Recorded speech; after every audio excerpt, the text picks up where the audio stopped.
ಮಂಗಳೂರು ವಿಶ್ವವಿದ್ಯಾಲಯದ ವಿರುದ್ಧ ಭ್ರಷ್ಟಾಚಾರದ ಆರೋಪ ವ್ಯಕ್ತವಾಗಿದೆ.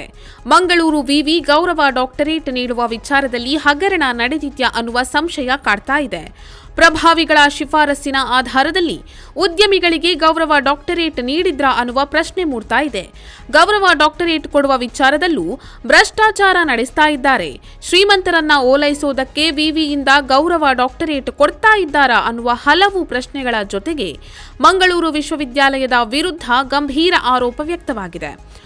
ಎಂಆರ್ಜಿ ಗ್ರೂಪ್ನ ಪ್ರಕಾಶ್ ಶೆಟ್ಟಿ, ತುಂಬೆ ಗ್ರೂಪ್ನ ಡಾಕ್ಟರ್ ತುಂಬೆ ಮೊಯ್ದೀನ್ ಹಾಗೂ ಎನ್ಆರ್ಐ ಉದ್ಯಮಿ ಡಾಕ್ಟರ್ ರೊನಾಲ್ಡ್ ಕೊಲಾಸೋಗೆ 42ನೇ ಘಟಿಕೋತ್ಸವದ ಹಿನ್ನೆಲೆ ಗೌರವ ಡಾಕ್ಟರೇಟ್ ಪ್ರದಾನ ಮಾಡಲಾಗಿತ್ತು. ಆದರೆ ಇದೀಗ ಸಿಪಿಐಎಂನ ಮುಖಂಡ ಮುನೀರ್ ಕಾಟಿಪಳ್ಳ ಈ ವಿಷಯದ ಕುರಿತು ತೀವ್ರ ಅಸಮಾಧಾನ ವ್ಯಕ್ತಪಡಿಸಿದ್ದಾರೆ. ಯಾವ ಮಾನದಂಡದ ಮೇರೆಗೆ ಉದ್ಯಮಿಗಳಿಗೆ ಗೌರವ ಡಾಕ್ಟರೇಟ್ ನೀಡ್ತಾ ಇದ್ದಾರೆ? ಮಂಗಳೂರು ವಿವಿ ಕುಲಪತಿಗಳು 12 ಜನರ ಪ್ರಸ್ತಾವನೆ ಬಂದಿದೆ ಎಂದಿದ್ದಾರೆ. ಈ ಪ್ರಸ್ತಾವನೆಯನ್ನ ಕಳುಹಿಸಿದವರು ಯಾರು? ಪ್ರಭಾವಿಗಳ ರಾಜಕಾರಣಿಗಳ ಶಿಫಾರಸ್ಸಿನ ಮೇರೆಗೆ ಈ ಡಾಕ್ಟರೇಟ್ ನೀಡಲಾಗಿದೆ. ತರಾತುರಿಯಲ್ಲಿ ಹೆಸರು ಘೋಷಣೆ ಮಾಡಿ ಡಾಕ್ಟರೇಟ್ ಗೌರವ ಪ್ರದಾನ ಮಾಡಿದ್ದಾರೆ. ಹೆಸರು ಘೋಷಣೆಗೂ ಮುನ್ನವೇ ಶುಭ ಕೋರುವವರ ಫ್ಲೆಕ್ಸ್ ಹೋರ್ಡಿಂಗ್ಗಳು ತಯಾರಾಗಿತ್ತು. ಈ ಬಗ್ಗೆ ತನಿಖೆಯಾಗಬೇಕು ಎಂದು ಆಕ್ರೋಶ ವ್ಯಕ್ತಪಡಿಸಿದ್ದಾರೆ. ಮಂಗಳೂರು ವಿಶ್ವವಿದ್ಯಾನಿಲಯ ಈ ಬಾರಿ 3 ಜನ ಅತ್ಯಂತ ದೊಡ್ಡ ಶ್ರೀಮಂತರು, ಅಂದರೆ ಸಾವಿರಾರು ಕೋಟಿ ರೂಪಾಯಿ ವ್ಯವಹಾರಗಳುಳ್ಳ ಅತ್ಯಂತ ದೊಡ್ಡ ಶ್ರೀಮಂತರಿಗೆ ಏನು ಗೌರವ ಡಾಕ್ಟರೇಟನ್ನು ಪ್ರದಾನ ಮಾಡಿದೆ. ನಿನ್ನೆ ಅದನ್ನು ಅನೌನ್ಸ್ ಮಾಡಿದ್ದಾರೆ. ಇವತ್ತರ ಘಟಿಕೋತ್ಸವದಲ್ಲಿ ಅದನ್ನು ವಿತರಣೆ ಪ್ರದಾನ ಮಾಡ್ತಾ ಇದ್ದಾರೆ. ಇದು ನಮಗೆಲ್ಲ ಬಹಳ ಆಕ್ರೋಶ ಮತ್ತು ಆತಂಕ ಮತ್ತು ಖೇದ ಎಲ್ಲವನ್ನು ಏಕಕಾಲದಲ್ಲಿ ಮೂಡಿಸಿದೆ. ಯಾಕೆಂದರೆ ಒಂದು ವಿಶ್ವವಿದ್ಯಾನಿಲಯಕ್ಕೆ ಅದರದಾದ ಘನತೆ ಇದೆ. ಸರ್ಕಾರದ ಅಧೀನದಲ್ಲಿರುವಂಥ ವಿಶ್ವವಿದ್ಯಾನಿಲಯ ಸಾವಿರಾರು ಜನ ಪದವೀಧರರನ್ನು ರೂಪಿಸ್ತದೆ ಮತ್ತು ಆ ವಿಶ್ವವಿದ್ಯಾನಿಲಯದಲ್ಲಿ ಪ್ರತಿ ವರ್ಷ 100ಕ್ಕೂ ಹೆಚ್ಚು ಜನ ಕ್ಷೇತ್ರ ಕಾರ್ಯಗಳನ್ನು ಮಾಡಿ ಪ್ರಬಂಧ ಮಂಡಿಸಿ PhD ಸಲ್ಲಿಸಿ ಡಾಕ್ಟರೇಟ್ಗಳನ್ನು ಅಧಿಕೃತವಾಗಿ ಪಡಿತಾರೆ ಕಷ್ಟಪಟ್ಟು. ಅಂಥ ಒಂದು ಶಿಕ್ಷಣ ಸಂಸ್ಥೆ, ಆ ಶಿಕ್ಷಣ ವಿಶ್ವವಿದ್ಯಾನಿಲಯ ಅಂದರೆ ಜನರಿಗೆ ಅಪಾರ ಗೌರವ. ಅದರ VC ಇರ್ಬೋದು, ಅಲ್ಲಿಯ ಪ್ರೊಫೆಸರ್ಗಳಿರ್ಬೋದು, ಅವರು ಎದುರುಗಡೆ ನಿಂತ್ಕೊಂಡು ಮಾತಾಡಲಿಕ್ಕೂ ಸಾಮಾನ್ಯ ಜನ ಒಂದಿಷ್ಟು ಅಳುಕು ತೋರಿಸ್ತಾರೆ. ಅಂಥ ಯೂನಿವರ್ಸಿಟಿ ಇಂಥ ಒಂದು ಕೆಟ್ಟ ಅಥವಾ ಒಂದು ಮಾದರಿಯನ್ನು ಹಾಕ್ಕೊಳ್ಳುವಂಥದ್ದು ಸರಿಯಲ್ಲ. ಈ ಏನು ಇವತ್ತು ಗೌರವ ಡಾಕ್ಟರೇಟನ್ನು ಪಡೆದಿದ್ದಾರೆ ಅವರು ಕೂಡ ಈ ಕುರಿತು ಆಲೋಚನೆ ಮಾಡಬೇಕು. ಯಾಕೆಂದರೆ ಇದೊಂದು ಯೂನಿವರ್ಸಿಟಿಗಳಿಗೆ ಸಂಪ್ರದಾಯ ಆಗಬಾರ್ದು. ಅತ್ಯಂತ ಅಪರೂಪದ ಸಾಧಕರಿಗೆ ಒಂದು ಯೂನಿವರ್ಸಿಟಿ ವಿಶೇಷವಾದ ಸಂದರ್ಭದಲ್ಲಿ ಒಂದು ಗೌರವ ಡಾಕ್ಟರೇಟನ್ನು ಪ್ರದಾನ ಮಾಡಿದರೆ ಅದನ್ನು ಒಪ್ಪುವುದು. ಆದರೆ ಪ್ರತಿ ವರ್ಷ ಈ ರೀತಿ 3 ಜನರನ್ನು ಆಯ್ಕೆ ಮಾಡೋದು, ಅದರಲ್ಲಿ ಈ ಸರ್ತಿ ನಿರ್ಲಜ್ಜವಾಗಿ ಶ್ರೀಮಂತರನ್ನು ದನಿಗಳನ್ನು ಆಯ್ಕೆ ಮಾಡಿಕೊಂಡಿರೋದು ದೊಡ್ಡ ಆಕ್ರೋಶಕ್ಕೆ ಕಾರಣ ಆಗಿದೆ. ಹಿಂದೆ ಕೂಡ 86ರಲ್ಲಿ ಒಮ್ಮೆ ಸುಬ್ಬರಾಮಿ ರೆಡ್ಡಿ ಅನ್ನುವಂಥ ತೆಲುಗು ಸಿನಿಮಾದ ಶ್ರೀಮಂತ ನಿರ್ಮಾಪಕರಿಗೆ ಕೊಟ್ಟಾಗ ಇಲ್ಲಿ ಕತ್ತೆಗಳ ಮೆರವಣಿಗೆಲ್ಲ ಮಾಡಿದರು ಮಂಗಳೂರಿನಲ್ಲಿ. ಆವಾಗ ಇದೇ ಧರ್ಮ ಅವರಲ್ಲಿ ಭಾಗವಹಿಸಿದ್ರಂತೆ, ಆವಾಗ ಇನ್ನು ಹೆಂಗಿದ್ರು.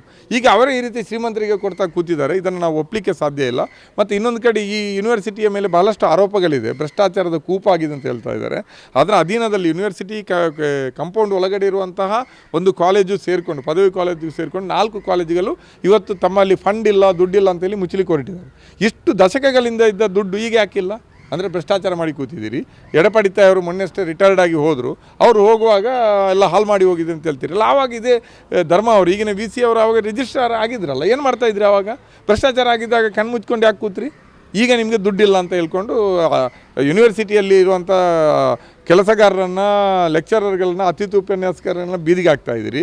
ವಿದ್ಯಾರ್ಥಿಗಳಿಗೆ ಶಿಕ್ಷಣ ಕೊಡಲಿಕ್ಕಾಗದೆ ಆ ವಿದ್ಯಾರ್ಥಿಗಳ ಭವಿಷ್ಯವನ್ನು ಹಾಳು ಮಾಡ್ತಾಯಿದ್ದೀರಿ ಕಾಲೇಜು ಮುಚ್ಚಿ.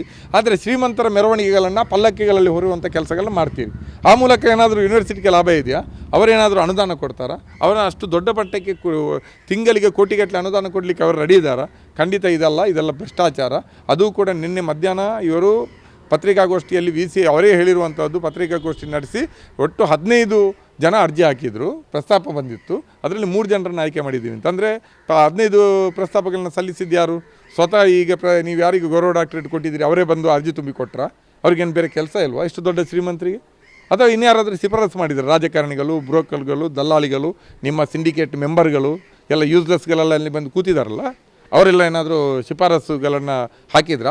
ಎಷ್ಟೆಷ್ಟು ಪೇಮೆಂಟ್ ಪಡ್ಕೊಂಡಿದ್ದಾರೆ? ಜನ ಮಾತಾಡ್ತಾ ಇದ್ದಾರೆ. ಅದು ಕೂಡ ನಿನ್ನೆ ಮಧ್ಯಾಹ್ನ ಇವರು ಪತ್ರಿಕಾಗೋಷ್ಠಿಯಲ್ಲಿ ಹೇಳಿ ಗಂಟೆಗಳಾಗುವಷ್ಟರೊಳಗೆ ಬೃಹತ್ ಹೋರ್ಡಿಂಗಲು, ಫ್ಲೆಕ್ಸ್ಗಳು ಮಂಗಳೂರಿನ ಸುತ್ತ ಹಾಕಿದ್ದಾರೆ. ಯಾರು ಹಾಕಿರುವಂಥದ್ದು? UT speaker. ಯಾರು ಅವರು? ನಮ್ಮ ಅದೇ ಯೂನಿವರ್ಸಿಟಿಯ ವ್ಯಾಪ್ತಿಯ ಶಾಸಕರು ಮತ್ತು ಸ್ಪೀಕರ್ UT ಖಾದರ್ ಅವರ ಸೋದರ. ಇವರು ಆ ಶ್ರೀಮಂತರ ಜೊತೆ ಏನು ಒಡನಾಟ? ಯಾಕೆ ಇವರೆಲ್ಲ ಫ್ಲೆಕ್ಸ್ಗಳನ್ನು ಹಾಕ್ತಾ ಇದ್ದಾರೆ? ಅಂದರೆ ಶ್ರೀಮಂತರು, ರಾಜಕಾರಣಿಗಳು, ಅಧಿಕಾರಸ್ಥರು ಸೇರಿಕೊಂಡು ಈ ಯೂನಿವರ್ಸಿಟಿಗಳನ್ನು ತಮ್ಮ ಕೈಗೊಂಬೆಗಳನ್ನು ಮಾಡ್ಕೊಳ್ಳೋದು, ಅಂಥ ಕೈಗೊಂಬೆಗಳಾಗಬಲ್ಲಂತಹ ವಿ ಸಿಗಳನ್ನ ತಂದು ಕೂರಿಸೋದು, ಇದೆಲ್ಲ ಯಾವ ಚಂದ?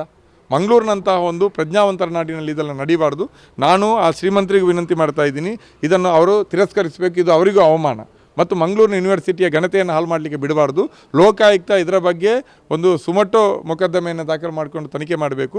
ರಾಜ್ಯ ಸರ್ಕಾರ ಯೂನಿವರ್ಸಿಟಿಗಳಿಗೆ ಬೇಕಾದಷ್ಟು ಫಂಡ್ಗಳನ್ನ ಸುರಿಯುತ್ತದೆ, ಅವರಿಗೂ ಜವಾಬ್ದಾರಿ ಇದೆ.